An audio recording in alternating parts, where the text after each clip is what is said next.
Hi everyone! Welcome to the Empath Tarot. It's another love reading, timeless and general. Take what resonates lang po, maybe some part of the reading. Maka-resonate kayo, some part of it hindi. Totally maka-resonate na parang kwento ninyo ito or hindi.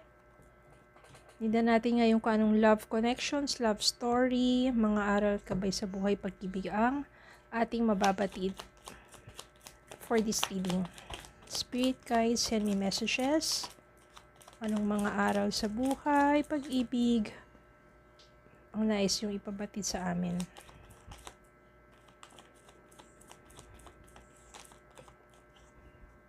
Sige, simulan natin sa mga messages na lumabas. Six of Swords, Knight of Cups, Four of Pentacles, Ace of Cups,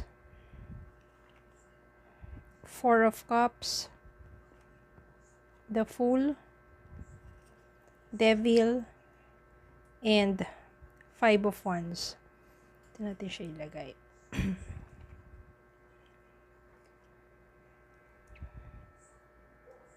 Yan. Meron ditong Four of Pentacles, Devil, and Five of Wands. So, maybe ang inyong relasyon ng person mo or yung ex mo masyadong naging toxic. Devil, ayan.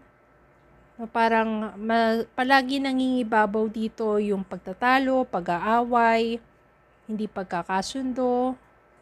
Marami kayong mga bagay na pinagtatalunan, pinag-aawayan. At isa na doon, pagdating sa pera, maaring yung person mo, masyado siyang gano'n, no? Mahigpit pagdating sa pera, na hindi kanya pinagkakatiwalaan. At the same time, pagdating din sa'yo, sobrang possessive niya. Masyado siyang mahigpit sa'yo. Parang walang tiwala. Lahat na lang ng bagay, kwentado. Diba nakakwenta? At masyado kanyang hinihigpitan na kung saan nakakasakal na mga kaibigan mo, pinagdududahan, pinagseselosan, pagdating sa financial matters, no, kumbaga hanggat maaari hindi ka makahawak o kaya kung hindi, sakto lang o kwentado yung masyado ka na nasasakal sa ganitong klaseng relasyon. Especially kung married kayo, di ba? Pero ang nangyayari dito, siya lang lahat ang may sabi, siya lang lahat ang may say, wala. Pero ikaw, yan, hawak ka niya sa leeg, kontrolado ka niya, wala ka ng kalayaan, hindi ka na makahinga, sobrang sakal ka na. Four of Cups dito, ito kasi move, Six of Wands. Nagawa mong umalis dun sa person mo. Nagawa mong lumayo mula sa isang toxic na relationship into a place na kung saan, yung lugar na kung saan mas payapa ka. Sa mga panahon naman na yun, person mo, Four of Cups dito, wala namang iniisip kundi ikaw. No, sa paglayo mo sa kanya, ikaw lang naman iniisip niya. Masyado kasi siyang naging possessive, naging obsessive sa'yo, which is nakakasakal na at hindi maganda. Kasi yung too much possessive and too much obsessive sa isang tao, nakakamatay yan eh. Diba? Yung parang may mga panahon na pagseselosan, tapos masasaktan ka na niya, mga tamang yung mga pagdududa na wala sa lugar at kung ano-ano pa, tapos pagdating din sa pera. Mabuti na lang nagawa mong makaalis sa taong yon. You are moving into different place. At sa lugar na yon, handa ka na magsimula muli. Handa kang mag-take ng risk kahit hindi mo kilala yung mga tao doon. Kahit hindi mo alam kung paano mag-umpisa, basta ang importante sa'yo, handa ka na kahit ikaw lang mag-isa. Handa ka nang sumabak sa panibagong buhay. At kung saan ka mapapadpad, doon ka talaga dinala ng tadhana dahil doon mo makikilala itong si Knight of Cups. Siya yung someone na merong malasakit sa'yo, especially siguro kung nalaman niya yung kwento ng buhay mo, no? Lalo na dito sa taong to. Siya yung may tunay na, sabihin natin yung merong feelings, magiging magaan ang kalooban niya para sa'yo at meron siyang damdamin para sa'yo. At ito ang magsisimula ng panibagong relasyon. There will be new love with this person. Tignan pa natin. Bottom of the deck, 5 of Cups, Ace of Pentacles,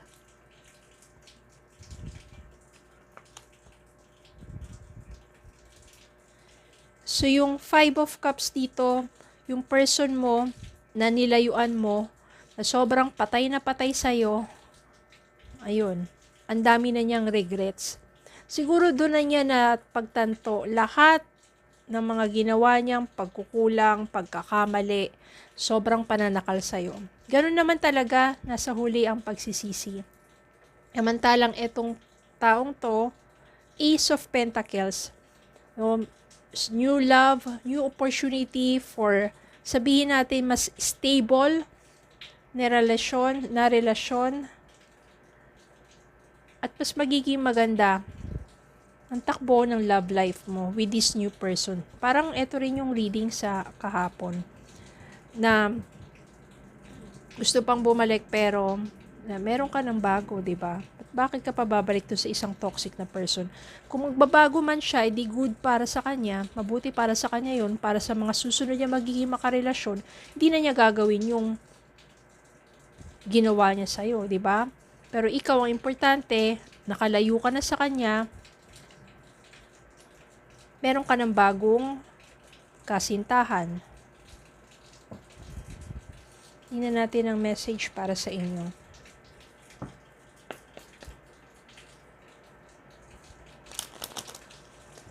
Mahirap yung ganyan, masyadong obsessed. Codependency, addictions are affecting your romantic life. Ito yun, no? Yung person mo masyadong addict, obsessed sa'yo.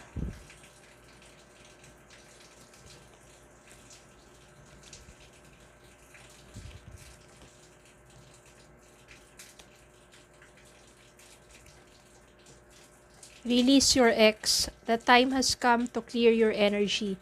You have to release your ex. Ito yun.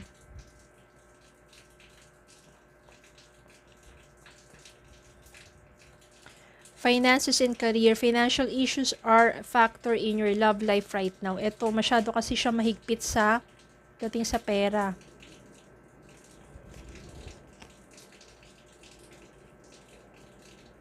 Express your love. Go ahead and make the romantic gesture. Yan. Ito naman yung para sa bago mong love. Express your love. So maybe it's time for you to release your ex, especially when the relationship is too toxic na. Naapektuhan ka na ang iyong mental, emotional, spiritual, physical health. Move forward with your life. Maniwala ka, meron naman talagang isang taong makakatagpo mo na siya yung someone na mapagmahal at aalagaan ka. Kuha pa tayo ng isang message.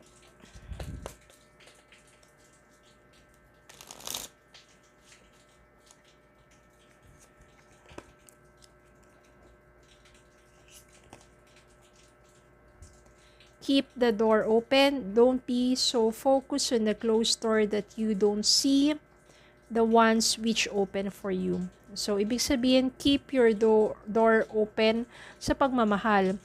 No, minsan kasi kapag masyado ka nasaktan, sarado na yung puso mo, just keep it open. Dahil meron naman dyan someone na hindi naman katulad ng ex mo. Hindi naman mapanakit.